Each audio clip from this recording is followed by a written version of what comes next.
Welcome back. Today the topic is very important. आज ये जो बैक्टीरिया का सेकेंड वीडियो है और इस वीडियो में जो बैक्टीरिया का सेल की जो स्ट्रक्चर अर्थात जो संरचना है उसके बारे में डिटेल डिस्कशन होगा।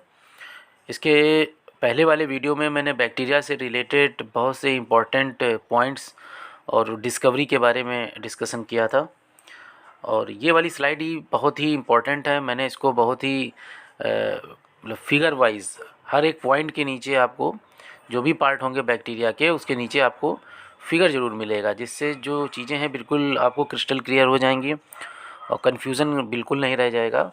सेल स्ट्रक्चर बहुत ही इंपॉर्टेंट है।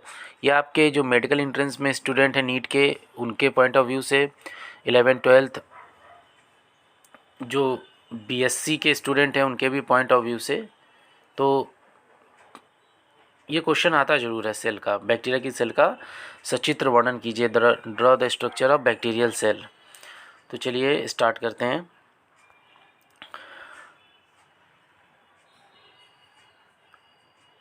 ये जो स्लाइड आपको दिख रही है, मैंने सिंपल से एक बैक्टीरिया का स्ट्रक्चर यहाँ पर स्लाइड में इसमें लगाया है और कलर ले लेता हूँ, थोड़ा सा थिन कर लेता हूँ फिर आप लोगों को।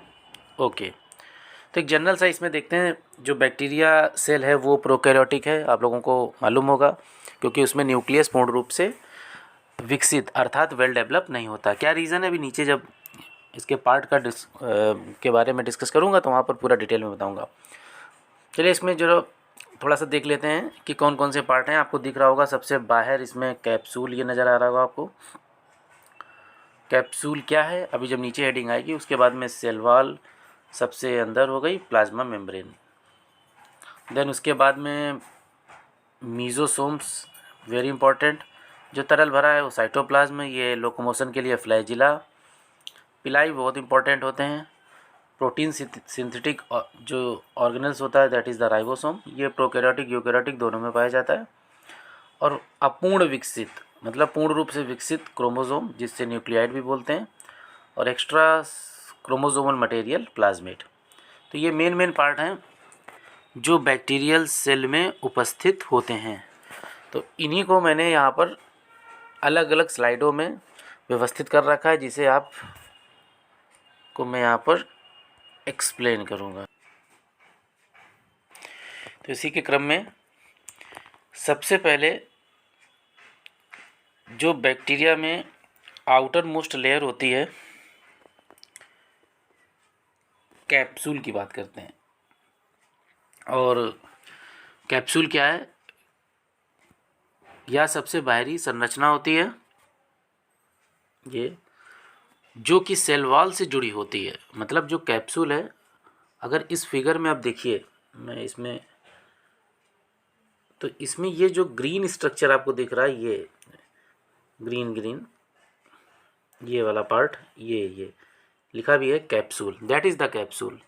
और ये आपका सेल वॉल से देखिए जुड़ी है, मतलब सेल वॉल के बाहर कैप्सूल स्थित है और सेल वॉल कैप्सूल के बाद स्थित है। ग्रीन कलर का जो आपको दिख रहा है ये, और इसके नीचे ये जो आपको मेम्ब्रेन दिख रही है, ये साइटोप्लाज्मिक मेम्ब्रेन अर्थात प्लाज्मा मेम्ब्रेन है। तो ये बिल्कुल क्लियर रखिएगा कि कैप्सूल सबसे बाहर, देन उसके बाद में सेल वॉल और देन उसके बाद में प्लाज्मा मेम्ब्रेन। अंडरस्टूड? तो आप, आई होप आप समझ गए होंगे। तो मैंने इसीलिए ये जूम करके आप लोगों को यहाँ पर बता रहा हूँ। अब इसके पॉइंट देख लेते हैं। तो यह सबसे बाहरी संरचना होती है जो कि सेल वॉल से जुड़ी हुई होती है एवं ग्लाइकोकैलिक्स की बनी होती है। जो इसमें कॉन्स्टिट्यूएंट होता है वो ग्लाइकोकैलिक्स होता है। जिन बैक्टीरिया में कैप्सूल पाया जाता है उन्हें कैप्सुलेटेड बैक्टीरिया कहते हैं। अर्थात अगर जिनमें कैप्सूल है तो कैप्सुलेटेड बैक्टीरिया, और जिनमें कैप्सूल नहीं है उन्हें नॉन कैप्सुलेटेड बैक्टीरिया कहते हैं। कैप्सुलेटेड बैक्टीरिया पर एंटीबायोटिक का असर ईजिली नहीं होता है। अगर उनसे कोई डिसीज़ आपको हो गई तो ईजिली ट्रीटेबल, मतलब आसानी से ठीक नहीं होगी। बेटा कॉपी पेन जरूर रखिए, जो पॉइंट मैं बोल भी रहा हूँ इसकी पीडीएफ आप लोगों को मिल जाएगी। कई बार आप लोगों ने डिमांड की है कि सर पीडीएफ ज़रूर सेंड कीजिए। मेरे टेलीग्राम चैनल पर आप जाइएगा, वहाँ से इसको डाउनलोड कर सकते हैं। डिस्क्रिप्शन में मैं इसका लिंक प्रोवाइड कर दूँगा। तो टॉपिक पर आते हैं। तो नॉन कैप्सुलेटेड और कैप्सुलेटेड बैक्टीरिया आप समझ गए होंगे। इसके बाद स्लाइम लेयर क्या है, जो कैप्सूल की फॉर्म है that is the slime layer. तो स्लाइम लेयर बैक्टीरिया सेल से लूजली अटैच रहती है जबकि कैप्सूल टाइटली अटैच रहता है। मतलब इसका डिफरेंस ये है, अगर कैप्सूल होगा तो वो ईजिली सेल वॉल से डिटैच नहीं हो पाएगा, हट नहीं पाएगा, बहुत टाइटली अटैच रहता है तो वो कैप्सूल हो गया। और अगर बहुत ही लूज़ रहे जिसे आसानी से हटाया जा सके तो उसको बोलते हैं स्लाइम लेयर। तो ये अंतर होता है स्लाइम लेयर और कैप्सूल में। आई होप कैप्सूल और स्लाइम लेयर के बारे में सारे कॉन्सेप्ट आपके क्लियर हो गए होंगे। इसके बाद अगली बार देखते हैं अगला। देन इसके बाद में सेल वॉल। मैंने कहा था ना कि हर एक पार्ट में मैंने इमेज यहाँ पर पेस्ट कर रखी हैं। सेल वॉल आप देख रहे होंगे, सारी बैक्टीरिया की इमेज है, कोई भी आप इमेज इसमें से देख सकते हैं। ये सेल वॉल आपको दिख रहा होगा, that is the cell wall. तो बैक्टीरिया में सेल वॉल पेप्टाइडोग्लाइकॉन या म्यूकोपेप्टाइड की बनी होती है। कुछ बैक्टीरियल सेल में सेलुलोज की भी बनी होती है। देखिए बहुत इम्पॉर्टेंट पॉइंट है ये, कई बार नीट में क्वेश्चन भी आया है और जो नोट्स आप प्रिपेयर करेंगे उसमें भी ये लाइन जरूर लिखिएगा कि पेप्टाइडोग्लाइकॉन की बनी होती है। दैट इज़ वेरी इंपॉर्टेंट, कई बार पूछा भी गया है। और इसमें दो कंपाउंड पाए जाते हैं, एन एसिटाइल ग्लूकोजामाइन और N acetyl muramic acid, NAM और नैग भी बोलते हैं। और ये पेप्टाइड बॉन्ड के द्वारा आपस में जुड़ी रहती हैं। तो जब डिटेल इसकी स्टडी करेंगे सेल वॉल की तो वहाँ पर मैं एक शॉर्ट वीडियो बना के ये ग्रुप मतलब इसमें अपलोड कर दूंगा। इसका जब क्वेश्चन आंसर की प्रैक्टिस होगी वहाँ पर, फिलहाल अभी तो इसके पूरी बैक्टीरियल सेल के बारे में स्टडी कर रहे हैं ना हम लोग, तो जो जो पार्ट है उनके बारे में एक एक करके मैं आपको यहाँ पर एक्सप्लेन कर रहा हूँ with figure. After this plasma membrane. देखिए ऊपर की स्लाइड में मैंने आपको बताया था ना, इस वाले फिगर में आप देख लीजिएगा, ये जो था इसको और जूम कर दे रहा हूँ, दैट इज़ ये साइटोप्लाज्मिक मेम्ब्रेन को ही प्लाज्मा मेम्ब्रेन कहते हैं। ये जो दिख रहा है तो इसी के बारे में है। प्लाज्मा मेम्ब्रेन सबसे ये दिस इज, तो जो प्लाज्मा मेम्ब्रेन है सबसे इनर मोस्ट संरचना है। इसकी मोटाई 5 से 10 नैनोमीटर होती है। इसके अंदर ही सारे साइटोप्लाज्मिक ऑर्गेनेल्स मतलब बैक्टीरिया सेल के अंदर जो भी ऑर्गेनेल्स होते हैं वो स्थित होते हैं। और इस मेम्ब्रेन का मुख्य कार्य होता है कि विभिन्न प्रकार के जो सब्सटेंस या मॉलिक्यूल्स होते हैं उनके आवागमन को नियंत्रित करना है। मतलब इसका मतलब ये हो गया कि यूज़फुल सब्सटेंसेस को अंदर ले जाना और हार्मफुल सब्सटेंसेस को बाहर परमिट करना। तो ये आपको प्लाज्मा मेम्ब्रेन दिख रही है, सबसे इनर मोस्ट लेयर है ये। देन इसके बाद में अगला है फ्लैजिला। आपको ये इस वाली स्लाइड में दिख रहा होगा, ये फ्लैजिला ही, दो फ्लैजिला यहाँ दिए गए, एक भी होते हैं। तो फ्लैजिला का जो मेन काम होता है बैक्टीरिया में वो लोकोमोशन होता है, अर्थात गति करना, मतलब इसके द्वारा वो चलता है। तो यहाँ पर आप देख रहे होंगे अगर बैक्टीरिया सेल में एक फ्लैजिला है तो उसको मोनोट्राइकस कहते हैं, दोनों तरफ फ्लैजिला है तो एम्फीट्राइकस कहते हैं, एक साइड में कई सारे फ्लैजिला हैं तो लोफोट्राइकस कहते हैं। अगर बैक्टीरियल सेल के चारों तरफ फ्लैजिला है तो उसको पेरीट्राइकस कहते हैं। तो फ्लैजिला के आधार पर ये क्लासिफिकेशन हो गया, ये इंपॉर्टेंट भी है, पूछते भी हैं। आफ्टर दिस अगला है फिम्ब्रिया या पिलाई। ये आपको छोटी छोटी संरचनाएं दिख रही होंगी रेड कलर की, इनको फिम्ब्रिया बोलते हैं। और जो ब्लैक कलर के आपको दिख रहे हैं थ्रेड, दैट इज़ पिलाई। और ये फ्लैजिला तो है ये, उसके बारे में मैंने आपको ऊपर बता भी दिया। तो फिम्ब्रिया और पिलाई क्या है? अधिकांश ग्राम निगेटिव बैक्टीरिया में छोटी छोटी संरचना होती है जिन्हें फिम्ब्रिया या पिलाई कहते हैं। यही छोटी छोटी संरचना है चारों तरफ, जिनमें से फिम्ब्रिया का मुख्य कार्य एक बैक्टीरियल सेल को दूसरी बैक्टीरियल सेल से जोड़ने, मतलब जो ये आपको फिम्ब्रिया दिख रही हैं ये एक बैक्टीरियल सेल से दूसरे बैक्टीरियल सेल को जोड़ने का कार्य करती हैं, अर्थात अटैचमेंट का कार्य होता है। जबकि पिलाई का मुख्य कार्य एक बैक्टीरियल सेल के जेनेटिक मटेरियल को दूसरी बैक्टीरियल सेल में स्थानांतरित अर्थात ट्रांसफ़र करना होता है, और इसके लिए कंजुगेशन ट्यूब का निर्माण करती हैं। मतलब आप समझिए, जैसे सपोज दैट एक ये बैक्टीरियल सेल है, एक ये है, तो पिलाई क्या करेगी, इन दोनों के बीच में एक ट्यूब बना देगी, that is called conjugation tube. और इसमें एक बैक्टीरिया सेल का जेनेटिक मटेरियल इस ट्यूब के द्वारा दूसरी सेल में चला जाता है। तो ये काम कौन से करते हैं? ये पिलाई कहते हैं, और इन्हें सेक्स पिलाई भी बोलते हैं। कई टाइप के होते हैं, तो उनमें से एक को इनको सेक्स पिलाई भी कहते हैं। इसके बाद में अब डिस्कस करते हैं साइटोप्लाज्म का। बैक्टीरिया के अंदर जो भी ये तरल आपको अंदर दिख रहा है, सब ये लिक्विड, ये इसी को साइटोप्लाज्म बोलते हैं, जो प्लाज्मा मेम्ब्रेन के अंदर स्थित होता है। और इस साइटोप्लाज्म में lipid, carbohydrate, nucleic acid, salt, inorganic ions, ये सारी कॉन्स्टिट्यूएंट्स पाए जाते हैं। इसके अलावा बहुत से साइटोप्लाज्मिक ऑर्गेनल्स जैसे मीजोसोम्स, ये आपको दिख रहा होगा, दैट इज प्लाज्मिड, न्यूक्लियाइड जैसी संरचनाएं भी उपस्थित होती हैं। इसको मैं नीचे डिटेल में बता रहा हूँ। तो ये सारी चीज़ें साइटोप्लाज्म में होंगी। इसके बाद अगला है मीजोसोम्स। देखिए इसको समझिएगा, ये पूरा मीजोसोम्स है। मीजोसोम कहाँ है? जो बैक्टीरिया की सेल वाल है उसी से जुड़ी ये संरचना होती है। और जैसे यूकैरियोटिक सेल में माइटोकॉन्ड्रिया होता है, सेम उसी तरीके से इस बैक्टीरिया सेल में माइटोकॉन्ड्रिया की तरह फंक्शन करता है, दैट इज कॉल्ड मीजोसोम। अगर इस इमेज में क्लियर ना हो रहा हो तो आप लोगों को मैं सबसे, इसमें भी नहीं है, एक मिनट मैं देख ले रहा हूँ। हाँ, ये दिख रहा होगा मीजोसोम्स आपको, ये देखिए, ये है ये। तो आई होप यू अंडरस्टैंड, आप समझ गए होंगे मीजोसोम्स कहाँ है।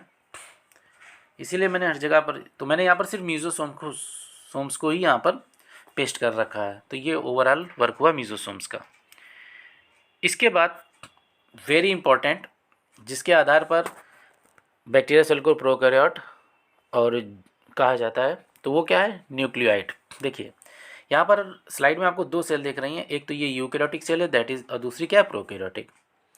अब क्या है, जो बैक्टीरिया सेल में न्यूक्लियस वेल डेवलप अर्थात पूर्ण रूप से विकसित नहीं होता है।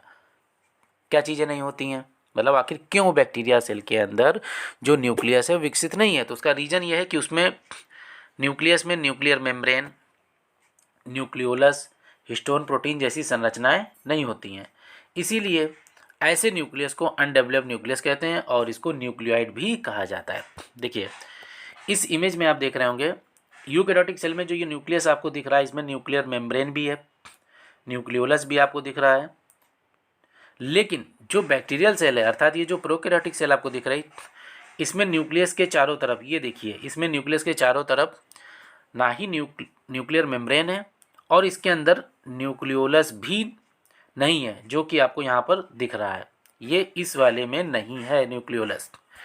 और साथ ही साथ हिस्टोन प्रोटीन, यहाँ पर जो जेनेटिक मटेरियल होता है डीएनए या क्रोमोसोम, उसमें हिस्टोन प्रोटीन होती है। बट प्रोकैरियोटिक सेल में, एक मिनट, प्रोकैरियोटिक सेल में जो डीएनए होगा उसमें हिस्टोन प्रोटीन नहीं होगी। इसलिए अपूर्ण रूप से विकसित न्यूक्लियस पाया जाता है प्रोकैरियोट में और पूर्ण रूप से विकसित न्यूक्लियस होता है यूकैरियोट में। तो आपको बिल्कुल क्लियर हो गया होगा इमेज से। देन इसके बाद में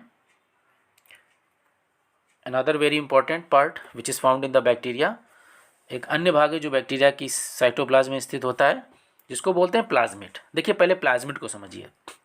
बैक्टीरियल सेल अर्थात जो प्रोकैरियोटिक सेल है, इसके अंदर एक तो बैक्टीरिया का खुद का जेनेटिक मटेरियल होता है जिसको बैक्टीरियल डीएनए बोलते हैं, मैंने अभी आपको बताया ये। दूसरा एक अन्य एक्स्ट्रा क्रोमोजोमल जेनेटिक मटेरियल उपस्थित होता है। मेरी बात को ध्यान से सुनिएगा, एक्स्ट्रा क्रोमोजोमल जेनेटिक मटेरियल मैंने स्लाइड में भी दे रखा है, ये पाया जाता है इस क्रोमोजोम के अतिरिक्त। इसी को बोलते हैं प्लाज्मिड। आपको सर्कुलर फॉर्म में अर्थात गोल या चक्र के फॉर्म में दिख रहा होगा। ये यहाँ पर मैं थोड़ा सा आपको बताना चाहता हूँ, ये वेक्टर की तरह काम करता है। बायो में एक नई मॉडर्न शाखा है जिसको बोलते हैं बायोटेक्नोलॉजी, उसमें ये एक प्रकार के जेनेटिक मटेरियल को अपने साथ ले जाता है एक सेल के, तथा दूसरी सेल में इसको प्रवेश कराता है। तो ये वेक्टर की तरह कार्य करता है। बैक्टीरिया सेल में ये 3 प्रकार के होते हैं। पहला हो गया आर प्लाज्मिड, इसको रेजिस्टेंट प्लाज्मिड भी कहते हैं। ये टाइप है प्लाज्मिड के, कई बार शॉर्ट आंसर में पूछा भी जाता है, इसलिए मैंने इसको यहाँ पर थोड़ा सा एक्सप्लेन किया है। ये विभिन्न प्रकार के एंटीबायोटिक के लिए रेजिस्टेंट होते हैं कुछ bacteria cell, that is why R plasmid कहते हैं इस टाइप के प्लाज्मिड अगर प्रेजेंट हैं। अगला है एफ प्लाज्मिड, इसको फर्टिलिटी प्लाज्मिड बोलते हैं, ये रिप्रोडक्शन के लिए होता है, जिसमें ये होगा प्लाज्मिड एफ प्लाज्मिड, वो सेल एफ पॉजिटिव कहलाएगी, जिसमें नहीं होगा वो सेल एफ निगेटिव।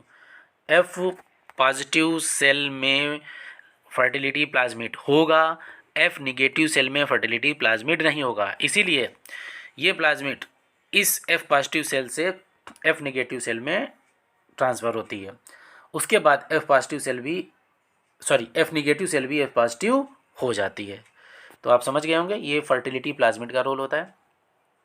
लास्ट में कॉल प्लाज्मिड, जिसको कॉलिसिनोजेनिक प्लाज्मिड भी बोलते हैं, ये क्या है, इसे कॉल फैक्टर भी कहते हैं, दैट इज, तथा इस फैक्टर के द्वारा